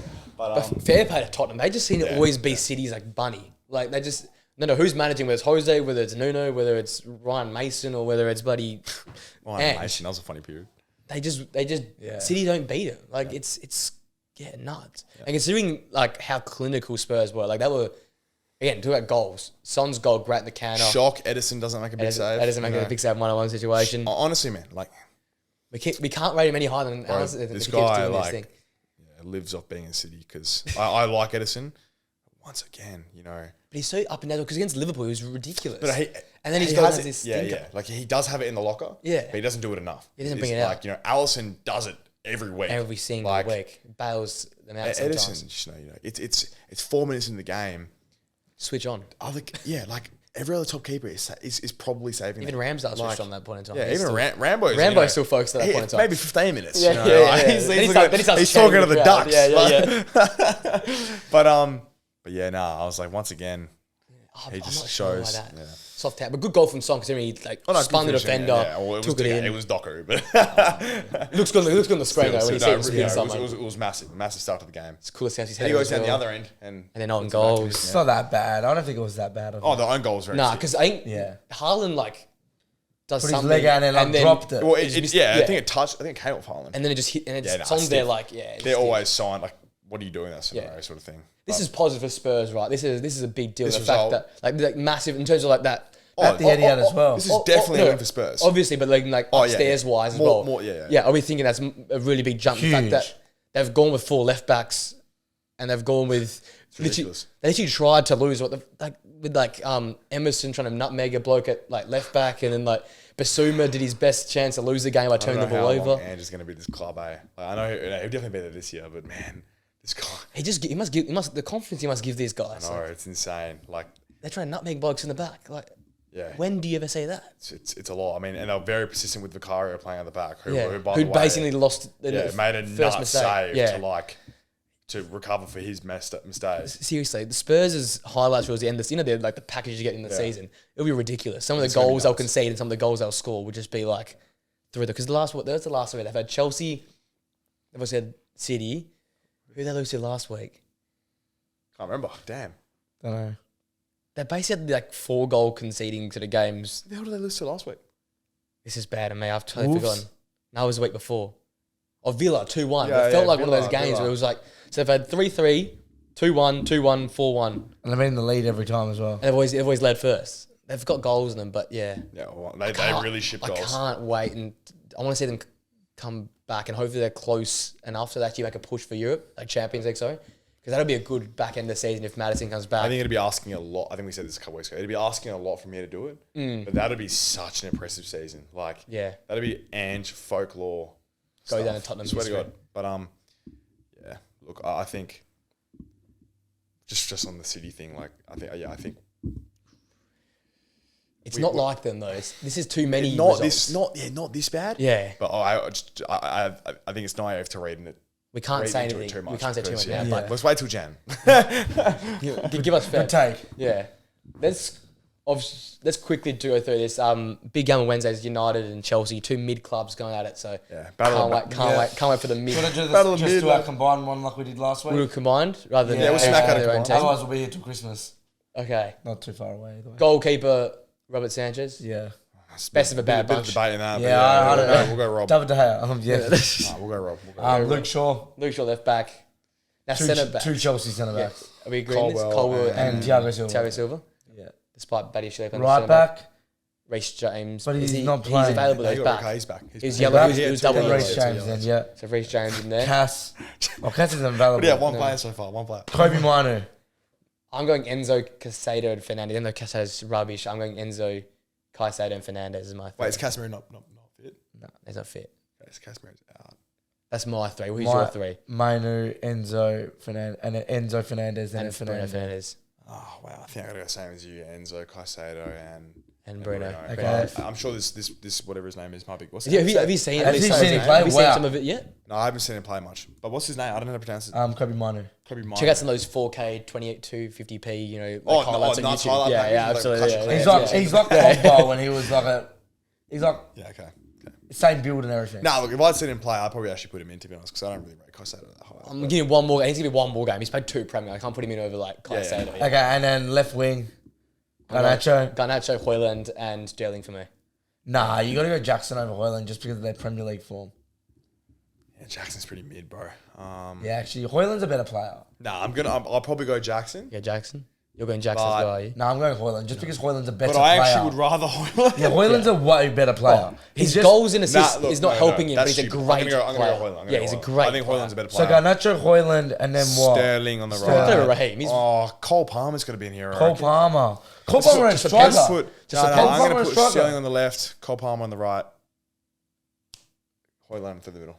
See, I'm actually going to I'm go... going Garnacho on the left. I'm going to go Garnacho, Yeah, you guys love Palmer. No, you can have him. But I'm going to go Garnacho, Cole Palmer needs some respect. Palmer, Sterling. Because Palmer played up. So how does this work then? So we've got 2 Sterlings, 2 Cole Palmers, and 2 Garnachos. Who are we going to pick? We've got 3 into 2. Where are we going to go Who's with? the one we're missing? Well, the striker we've selected is on Højlund, right? No, Palmer can be Palmer striker. He said he wants Palmer as striker. Palmer striker over Højlund and Jackson. Palmer can be my striker as I well. want Palmer as striker. Okay, our front 3 is... Even though he's a pen merchant. Garnacho, Palmer. So the combined is Sanchez, Shaw, Colwell, Silva, James, Fernandez, Caicedo, Fernandez. Then you've got Garnacho. left, Palmer and Sterling. Yeah. And then early prediction for that game, midweek game. That combined team is You're so at home, bad. You're at home, right? It's at Old Trafford once again. That you're all right. Not wrong. That combined team is shocking. That's getting you 7th, Premier maybe 6th at best. Yeah, probably 2-0 United. Probably 6th. 2-0 You're at United. home. I'm going to... You go, like, You're at home. No. You cook. I'm trying to cook. as a prediction merchant, I am. I actually had a bad few weeks prediction. Yeah, how's your predictions been? I've been struggling last week, so only 5 points last week. I'm going with a 2-1 United win. Early goal for Chelsea, 2 comeback goals. Oh, no. If we go down, we're not winning. No, I'm Old gonna Trafford, go- like slab-head header or something like that later on. I reckon I'm like a proper Champions League type night. What's going to be your starting back line? Shaw. Shaw centre back. Shaw centre back with Maguire. Shaw played centre back on the weekend. Did he? Who played left back? Dalot. Dallo, Shaw, Dallo got Maguire. exposed left back. Dallo, Shaw, Maguire, Wan-Bissaka. Yeah, it's not that Who played Dan? Mawani, Giza, bad. Manu. Then McTominay, Fernandez. Scott's been actually all right in recent I'm weeks. going to go 2. I'm going to go 2-1 Chelsea. To win Chelsea. Yeah. You know, I think it's a 2-1 game, isn't it? Realistically. Yeah. It's a 2-1 Maybe game. 2-2. Yeah, I'm going to go 2-1 Chelsea. Okay. There's some big games. We've got Villa and Man City the same time that night as well. So some massive games. Yeah, you're going to watch these? I'll be watching it, but I don't know if I can. I don't know if I'll be able to stream or not because I have to move things around. I'll be Oh, recording yeah, a fair bit. fair enough. I'm just curious as you. Yeah. I might, yeah. Let's finish up with winners and losers for this week. Okay. We'll do true and false next week. Let's go around. You start with your winners. Have you got one in your top of your head or shall I go? Nah, not on the top of my head. You go This first. happens every week. I don't have it either. Oh, no, are you serious? What? No. Well, I always come up with something. You know what, I'll do it at the same time. I'll win and lose at the same time for them. My winners, Tottenham this week, just impressed. They continue to go at it. Big result at City. I think it's big for the mentality focus as well. They've got over that hurdle, still staying at least in the realm of that top 6, which is a big deal. And just respect for Ange for just putting his balls on the line each week. I love that. And my losers are Bournemouth because I think they were the better team. Again, as a Villa fan and an Iriola fan, Yeah, okay. I had a lot of vested interest in that Start game. of the game, you would have said 2-2, take that. Oh, absolutely. But from the position they but were the in. way they played the second half, it was, again, it played like a top half side, the way they controlled the ball. Their fullbacks looking much more adventurous, much better in possession, and great forward up front with Solanke. So I'm going loser Bournemouth. They couldn't get the 3 points. And they were going to go for a record 3 wins, Premier League wins in a row if they hadn't lost that, drawn that game. So it was like history, I guess, for them. So it was a big loss for them. I know my loser. I know my winner. You do your winner. Everton. After all the like controversy they've had, Good call. like late, they've literally like already after that win got themselves out of any possible trouble, any possible like mental dilemma that they were gonna like, as we said, like they were gonna drop points now purely based on the fact that they had that deduction. So I think that's all eliminated. And my loser is Liverpool. Right. What? No, For I winning was a game. harsh on... No. winning a game from See, being- he's been put in the spot here and he's just said the most outland... No, My loser is Liverpool. Bro, He just hates my stance on McAllister that's being You nice. go yours though. nice. No. I won't extend on that. Bro, Liverpool's crazy. That makes no Right, sense. right. 2 goals crazy. in 2 minutes. No, and that then makes they no lose it, sense. Look, my winner is Burnley. Got to give a bit of respect. fair play. I Bit of thought someone else would respect. do it, So so- not that deep, but bit of respect. 5 Yeah. Vincent. Pick up Give Vincent. him the credit where credit is due. And then my loser is going to be Erling Haaland. For a bit- He got an assist like that. for the Bernardo Silva, which was... Sorry, no, he Nothing. didn't get an assist. He got No, an he got the assist for cutback something. for the Grealish goal. Yeah, he got the assist for that, but look, that was nothing. They should have won the game because Haaland should have scored goals. He's only in the team because that's what he does. Yeah. And when he doesn't do that, he's a loser. No, I hate that. No, I hate him. No. We just had it. But in all seriousness, a bit of a bad way for Erling, and he'll bounce back though. I'm sure. He'll score 4 next week, so we will. Literally, I quickly want to touch up. You said he'll Everton. punish Villa during the week. Oh, yeah. You touched on Everton. I had this in, if we've got to true and false, I had it. Do you reckon Everton get to 28 or more points? In the where they are? season? From they are, yeah? The Yeah, form they're in. 100%. Yeah? 28 sounds like a lot. It's a lot of points. They're on 7 now, are Around they? 7. 7. Wow. Yeah, but they would be on 17. Okay, so I know. I'm saying that's I a know, good talking I know. point. But like, They need 21 more points, Yeah, they but would've they're been- one of the most formed teams right now going around. So do you reckon they get more than 28 points? 20, they need 21 more points, and we have 20 games left. Yeah. yeah, they get 21 more points. It's just because it's one of those numbers, right? No, I know, 28 is I that know. number. And the fact that last The week we point were a talking game is about- like you should be able to get that. should be getting a point should a be able to get game. that. Like just because they're so, you look at them, you say, Nah, I know, man. 7 points. Like it's It is a bit ridiculous, but yeah, it's just the way they're formed, they're in. Yep. That basically wraps us up. Thanks, guys, again. Thank you. pleasure. Massive week. And That was a obviously, massive next week. week's going to be a massive pod as well because we're going to have 2 games Wow, to talk about. might do an emergency episode depending on how the midweek Yeah, goes. we might have to come together midweek to talk about it. But anyway, appreciate you guys. Thank you. Another great week of penalty action. If anyone's here, Comment. what can we make them comment? Comment.